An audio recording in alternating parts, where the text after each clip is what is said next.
자, 이 귀한 우리 주일 예배에 우리 함께 하신 우리 모든 성도님들 환영하고 축복합니다.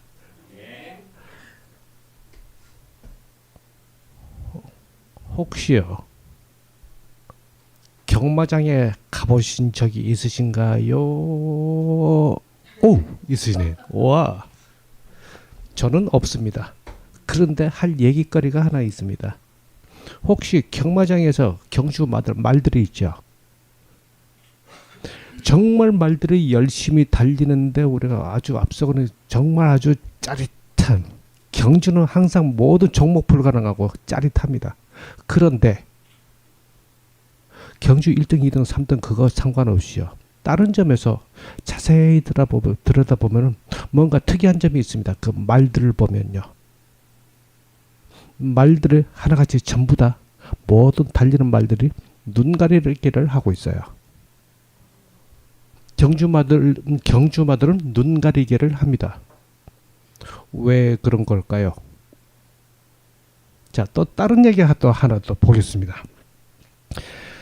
자, 직장 생활 한 5년 정도 하고요. 자, 정말 열심히 빡세게 일했습니다. 그리고 드디어 마침내 진급하게 승진하게 됐습니다. 와, 기분 정말 끝내주죠. 너무 기분이 좋아서 친구들 다 불러 모아가지고 저녁 한 끼 쏩니다. 그러고 속으로 생각을 합니다. 역시 이런 게 행복인가 싶습니다. 그런데 하필 바로 그때요, 옆에 있던 한 친구가 다른 모래 있는 친구들하고 신나서 막 얘기를 합니다. 한 저작년쯤에 막 아무 생각 없이 이거 대책 없는 삼성전자 이거 주식을 갖다가 몇 개 좀 살았는데 요즘에 대박이 났다. 아주 신났습니다. 한 500, 뭐 그냥 그렇게 별 생각 없이 샀는데 없어지면 없어지고, 그런데 요즘에 억이 넘었다. 그 얘기가 귀에 쏙 들어오는 거예요. 갑자기 마음속이 싸해지면서 찝찝한 느낌이 확 밀려옵니다.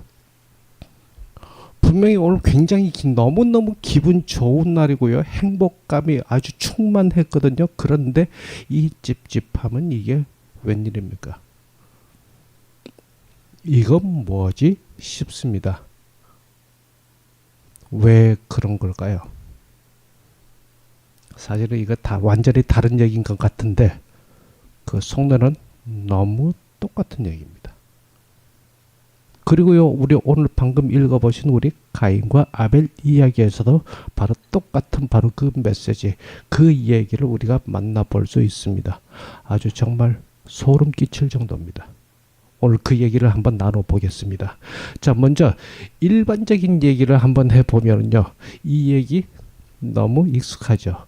이 얘기를 보통 우리가 나눌 때는 두 가지 메시지를 얘기합니다. 그 첫 번째는요, 예배, 제사가 어때야 되냐 하는 얘기입니다. 자, 그래서 가인은요, 3절에서 보면은, 자, 3절에서 보면요, 자, 맞죠? 오케이. 자, 3절에서 보면 이렇게 나와 있습니다. 가인은 땅의 열매 가운데 얼마를 여호와께 예물로 바쳤다. 그리고 그 다음에 4절에 보면은요, 아벨도 양의 첫 새끼를 가운데 그 얼마를 잡아 그 기름덩어리를 바쳤다고 나와 있습니다. 여호와께서는 그런데 아벨과 그의 예물을 눈여겨보셨고, 5절에서 보면은요, 가인과 그의 예물은 눈여겨보지 않으셨다. 이건 눈여겨봤다고 하는 이 말이 예전에 우리 개역개정 성경에 보면 받으셨다 그렇게 나와 있고, 그래서 우리가 제사를 받았냐 받지 않았냐 항상 우리는 그렇게 인식을 하고 있는데, 그때 성경에는 받았다는 말로 나와 있고요. 그 다음에 세 번역에는 반기셨다 그렇게 돼 있는데 의미는 크게 차이 없습니다. 여기에 오서 우리 중요하게 봐야 될 거는 여호와께서 받으신 제사 그리고 받지 않은 제사, 그 차이가 어디에 있냐. 바로 아벨은요, 양의 첫 새끼입니다. 첫 번째라고 하는 게 중요한 말이에요. 그리고 가인의 땅의 열매, 앞에 아무것도 없습니다. 그냥 땅에서 난 거 아무거나 그냥 열매예요. 여기에 중요한 차이점이 있습니다. 양의 첫 새끼라고 하는 거는요, 가장 소중한 것을 의미하고요. 그냥 땅의 열매는 그냥 평범한 것, 형식적인 것을 말합니다. 이게 결론적으로 말하면 이게 여호와께서는 가장 소중한 것을 온전하게 드린 아벨의 제사를 받으셨던 거고요. 단지 형식적으로 그냥 그렇게 드린 가인의 제사를 받지 않으셨다는 얘기입니다. 그래서 이 본문이 전하는 첫 번째 메시지는 제사, 우리가 드리는 이 예배는 진정과 감사로 온전히 드려져야 한다는 그런 메시지로 먼저 가장 중요하게 얘기됩니다. 그리고 또 하나 메시지가 있는데요. 바로 하나님의 끝없는 사랑입니다.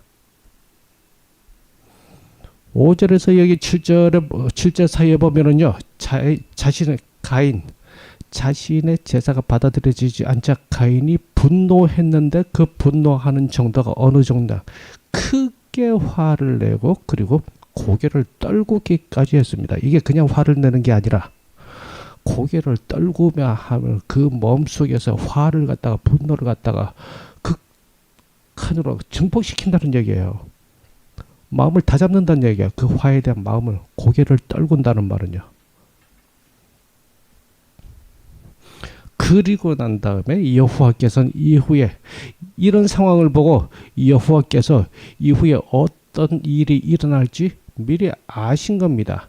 이 상황을 보고 그래서 가인에게 호통을 치시고 경고하고 권고하십니다. 무슨 까닭 왜 네가 왜 화를 내느냐? 왜 네가 고개를 떨구기까지 하느냐? 호통을 치시고요. 이제는 경고를 합니다.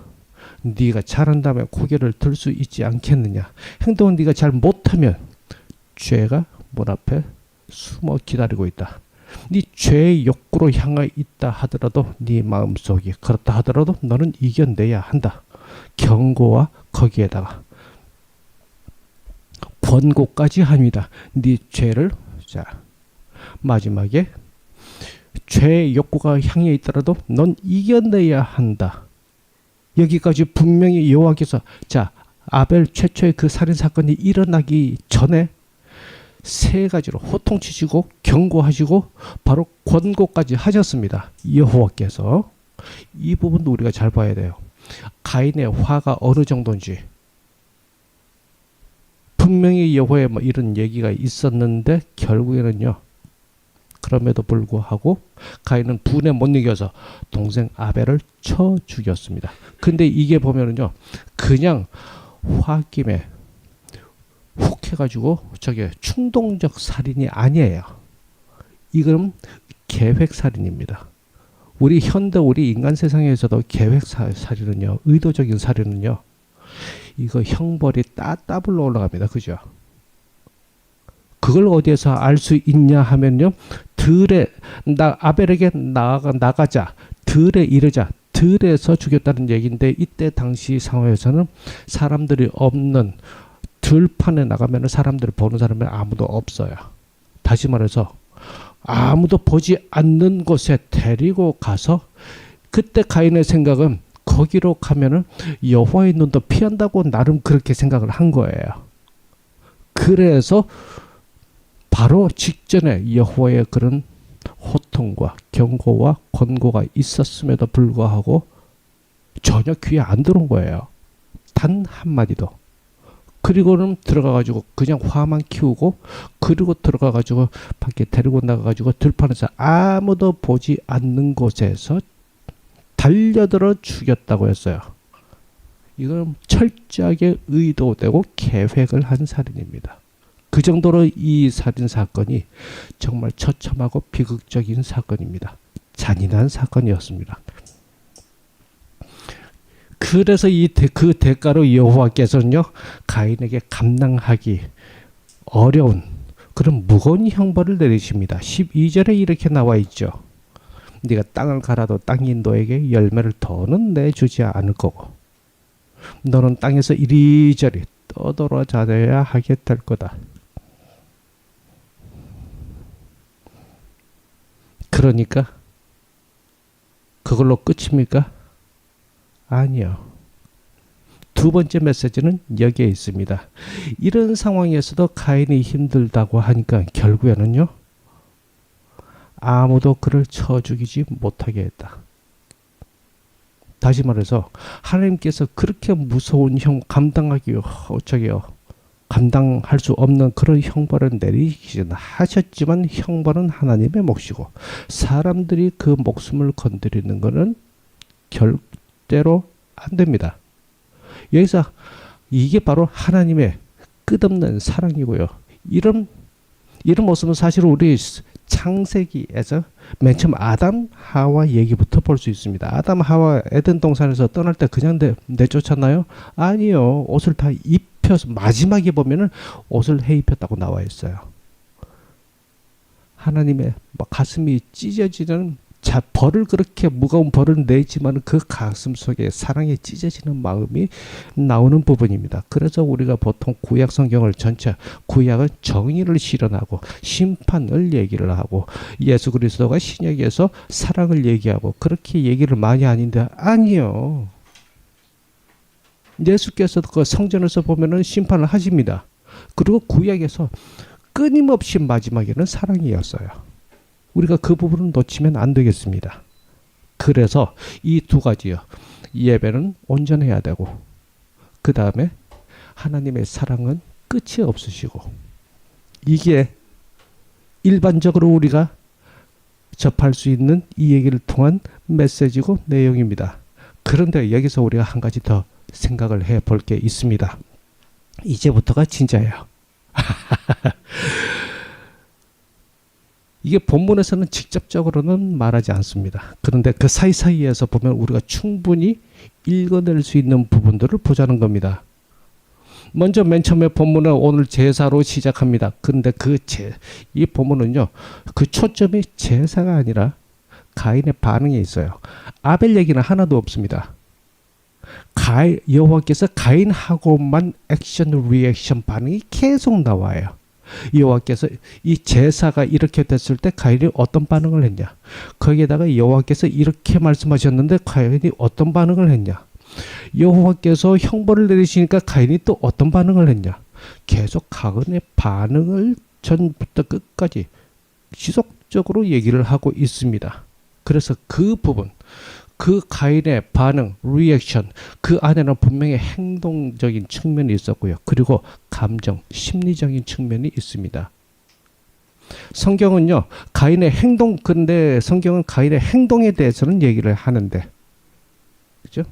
화를 내고 분노하고, 그 다음에, 동생을 쳐 죽이고, 그 다음에, 난 너무 감당 못합니다. 살려주십시오.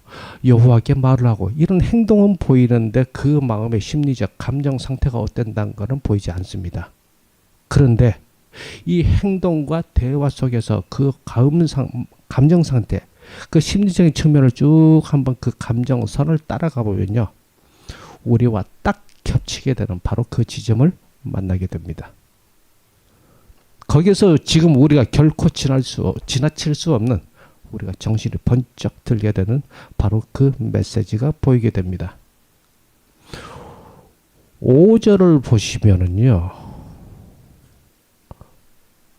바로 이겁니다. 우리가 중심에 놓고 봐야 될 게 바로 가인은 크게 화를 냈다. 그러고는 고개를 떨구었다. 바로 이걸 갖다가 우리가 생각을 해봐야 될 텐데 이거 앞에 예전 성경에는요. 가인이 몹시 분하여 안색이 변했다고 나와 있고요. 또 다른 성경에 보면 얼굴빛이 달라졌다고 표현되어 있습니다. 자, 뭔지 아시죠? 이 가인의 화가 어떤 화냐면요. 제사가 받아들여지지 않았던 바로 그 순간에 충동적으로 일어난 화가 아니에요. 그동안에 누적되어 온 화가 이만큼 있었는데 마지막 이 순간에 폭발된 겁니다. 그동안에 아벨에 대해서 못마땅한 마음을 어느 정도 늘 갖고 있었다는 얘기로 우리가 생각을 해볼 수가 있고요. 그게 상당량이 쌓여서 결국엔 폭발하게 됐다는 거예요. 물론 이거 결론적으로는 추측에 불과하다고 얘기할 수 있습니다. 하지만 여기서 우리가 분명히 볼 수 있는 거 있습니다. 가인의 화는요, 여호와의 고통, 호통, 경고, 분노, 그것도 귀에 들어오지 않을 정도로 결국에는요, 동생을 잔인하게 비참하게 죽이기까지 이를 정도로, 그 정도로 화가 극에 달해 있었다는 얘기예요. 그래서 그 분노 폭발이 이런 엄청난 비극을 낳게 됐다는 겁니다. 그러면 여기에서 이제 우리가 물어봐야 될 거예요. 가인이 왜 그렇게 화가 난 겁니까? 이렇게 볼 수 있습니다. 가인은요, 자신의 문제를 바라본 게 아니라 바로 옆에 아벨을 바라보고 있었던 거예요. 아벨 제사는 받았는데 왜 내 제사는 안 받아줘? 네가 없었으면 내 제사는 문제가 없었을 거 아니야. 이거였어요.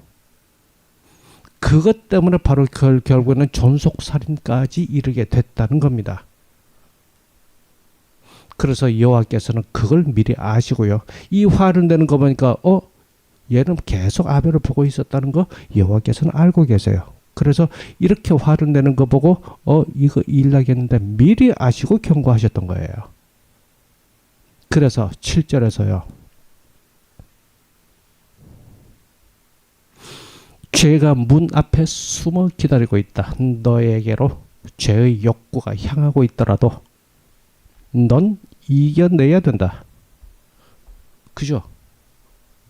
사전 경고를 분명히 하고 있어요. 이거 쉽게 말하면요, 옆에 보지 말라는 얘기예요. 그 비교라고, 옆에 보고 나 자신을 비교한다는 게 바로 내 삶에 죄가 들어올 수 있는 문이 될 수 있다는 얘기입니다. 자신을 아벨과 비교함으로 인해서 가인의 마음속에 범죄의 싹이 트고 있었다는 얘기입니다. 그래서 여호와께서 말씀하신 거는요, 그 범죄의 욕구가 실제로 행동으로 일어나지 않도록 조심하라고 경고하셨던 겁니다. 이 정도면 한번 생각을 해볼 수 있습니다. 이제 이해할 수 있습니다. 아까 처음에 말씀드렸던 거, 경주말들 눈 가리게 한 거, 말들은요, 눈이 옆에 붙어 있어요. 그렇기 때문에 그냥 놔두고 달리면은요, 자기 트랙 따라서 전력 질주를 못해요. 바로 옆에 달리는 말들이 눈에 보이고요. 바로 관객석에서 환호하고 이 별 일들 다 일어나게 눈에 다 들어와요. 그렇기 때문에 자기 트랙에 집중하지 못합니다. 그래서 주의를 산만하게 돼요. 그래서 옆에 보지 말고 네가 갈 길, 네 길만 정확하게 따라서 전력 질주하라는 의미로 눈 가리기를 이렇게 해요. 앞만 보라고. 이제 눈 가리가 어떻게 생겼는지 기억이 나실 겁니다. 옆을 보지 말라는 얘기예요. 네 자신을 보고 네 앞길을, 네가 할 일을 보고 네가 가야 될 길을 보라는 거예요. 자, 5년 동안 고생해서 마침내 승진해서 너무너무 기뻤고 행복 만땅이었는데 갑자기 그 순간에 들어오는 찝찝함은 뭡니까? 옆을 본 거죠. 나를 옆과 비교한 거죠. 나는 5년 생고생해가지고 이제 겨우 승진해봐야 월급 얼마나 올랐겠습니까? 어쨌든 오르긴 올랐죠. 그런데 아무것도 안 하고 그때 말하는 게 미워요. 뭐 별 생각 없이 그냥 한 500 했는데 한 1억 됐다. 갑자기 정말 마음이 참 그렇습니다. 이런 걸 두고 우리가 요즘 자주 하는 말이 있습니다. 상대적 박탈감. 특히 이것과 관련해서 요즘에 SNS 문화를 보면은요, 내 삶과는 직접적인 사실은 영향관계가 없는 사람들입니다. 그런 사람들을 내가 계속 관심 있게 보면서요, 상대적 박탈감, 질투, 열등감, 불안, 이게 심하게는 우울감까지 나타납니다. 그런 상황에서 요즘에 최근 들어서 많은 변화가 있다고 해요. 원래 SNS는요, 원래 애초 많이 하는 활동 활발하게 하는 거는 이유가 있습니다. 그 팔로우 많이 하면 할수록 내가 인맥이 넓어지는 걸로 생각을 하고요. 그만큼 인맥이 넓어지면은 내 삶의 영향력이 사회생활에서 커지게 될 거라고 생각을 했던 거예요. 그런데 조금 시간 지나다 보니까 거기에 대해서 너무 많이, 그리고 또 그 원치 않은 정보들까지 막 쏟아져 연결돼 들어오고 거기에 대한 이제 피로감이 들기 시작했다는 거고요. 그 다음에 SNS요. 친구, 원래는 친구가 소통하는 게 목적입니다. 그죠? 그런데요, 이게 계속 하다 보니까는 나도 모르게 조바심이 생겨요. 누가 내 스토리 봤는지, 누가 좋아요 누가 눌렀는지 명단 쫙 보게 되고요. 얘가 이건 안 눌렀네, 막 이렇게 보고 그 다음에 누가 나 팔로우 했는지 안 했는지, 내가 얘를 팔로우 할 건지 말 건지. 와, 이제는 이 소통이 너무 부담스럽다는 겁니다. 그래서 요즘에 생기는 변화가요, 이제는 팔로워 수를 갖다가 정리하기 시작합니다. 막 줄이고요. 아니면 계정을 정리하고요. 심지어는 아예 게시물 자체를 갖다가 비워두는 그런 사람들까지 요즘에 흐름에 많이 나오고 뉴스에 심심찮게 자주 나오는 얘기입니다. 자세히 알고 싶은 분은 요즘에 AI, 요거 요즘에 SNS 팔로우하는 그 관련해 가지고 요즘 많이 줄고 있다는데, 이거 관련해서 설명 좀 한번 해줘봐. 그러면 관련해서 요즘에 기사들을 다 검색해 가지고 쫙 나오는데 좀 더 자세히 볼 수 있습니다. 이런 거는요, 우리가 우리 삶과 또 신앙의 모습하고 직결되는 부분이기 때문에 관심 한번 가져볼 만한 얘기인 것 같습니다. 결국은요, 이런 변화가 얘기를 하는 건 뭐냐, 많이 연결되는 게 중요한 게 아니라 내가 선택한 관계, 그리고 나한테 필요한 정보, 그게 중요하다는 얘기예요. 줄여야죠. 살을 빼야죠. 가인은요, 자기를 돌아보지 않았어요. 내 제사가 왜 받아들여지지 않았는지 자신의 부족함을 보지 않았습니다. 그 이유를 다른 곳에서 찾았던 거예요. 바로 옆에. 그래서 그 분노의 화살이 아벨에게로 향했던 겁니다. 만약 아벨이 옆에 없이 가인은 혼자 있었다면, 혼자 제사 드린 거였다면 이런 일이 있었겠습니까? 가인이 그런 화가 났겠습니까? 여호와 앞에서 대놓고 화를 낸다고? 아니죠. 사람은요, 혼자 있을 때는 자신을 지속적으로 끊임없이 되돌아보게 됩니다. 그런데 주위에 누군가 함께 있으면요, 비교를 하게 됩니다. 비교를 하기 시작하고요, 문제가 생기면 자꾸 그 사람 탓을 하기 시작해요. 왜냐? 내 탓으로 돌리면 내가 무너지는 것 같고, 그래서 내가 무너지지 않기 위해서 화살을 옆으로 돌리는 거예요. 그게 사람 심리입니다. 문제는, 그런데 여기서 우리가 반드시 기억을 해야 될 것, 문제는 실패하는 게 아닙니다. 아니라 실패의 원인을 내 안에서 찾아야지. 내 안에서 찾지 않고 옆 사람에서 눈길을 돌리고 그쪽으로 화살을 돌린다. 그게 문제인 거예요. 그죠? 자, 그래서 오늘 우리 본문에서 보신 우리 6절에서 보통 보면 제가 조금 다르게 읽어보겠습니다. 여호와께서 가인에게 물으셨다. 무슨 까닭으로 네가 화를 내느냐? 무슨 까닭으로 고개를 떨구느냐? 네가 행동을 잘한다면 고개를 들 수 있지 않겠느냐? 그러나 행동을 잘 하지 못한다면 죄가 문 앞에 숨어 기다리고 있다. 너에게로 죄의 욕구가 향하고 있더라도 넌 이겨내야 한다. 하나님께서는요, 계속 가인에게, 옆에 누구 말고요, 너하고 얘기를 하는 거예요. 나하고 하나님께서는 얘기하고 계시는 겁니다. 옆에 누구 아니고요. 하나님께서는 계속해서 너에게 물으십니다. 네가 뭘 하고 있냐? 네 마음은 어떠하냐? 네가 성을 행할 거냐? 한마디로 가인아, 너는 어떠하냐?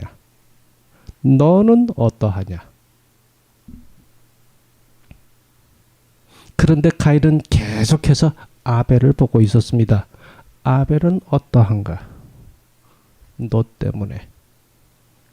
비극은 바로 여기서 시작된 겁니다. 가인이 그 옆으로 바라보는 눈, 바로 이것이 오늘 비극의 원인이었습니다. 가인에게 계속해서 끊임없이 너는 어떠하냐 이렇게 물으셨던 여호와께서는 지금 바로 여기에 우리에게 각자에게 또한 묻고 계십니다. 너는 어떠하냐? 너는 어떠하냐? 우리 함께 기도드리겠습니다. 주께서 주신 이 귀한 안식일에 주님 말씀 함께 나누며 받은 은혜 돌아보게 하심을 진심으로 감사드립니다. 주님만을 바라보며 산다고는 하지만 세상을 바라보며 살았던 그 지난 시간들이 많았음을 이 시간 돌아보며 고백합니다. 주께서 허락하신 이 귀한 삶을 열심으로 살아내려 했지만 다른 사람들의 삶을 바라보느라 제 자신의 삶을 온전히 살아내지 못한 때가 많았음을 이 시간 또한 돌아보며 고백합니다. 그러한 가운데 주께서는 제가 어떻게 지내시는지 저에 대한 사랑으로 끊임없이 묻고 계심을 이 시간 돌아보게 하시니 감사합니다. 세상 속에서 흔들림 없이 온전히 주님만을 바라보며 주께서 주신 이 귀한 삶을 온전히 살아내기를 소원합니다. 그것은 하나님의 사랑이며 이웃을 사랑하는 일임을 다시금 마음에 새깁니다. 주께서 늘 함께 하시고 도우시는 줄 믿으며 감사합니다. 예수 그리스도 이름으로 기도드립니다. 아멘.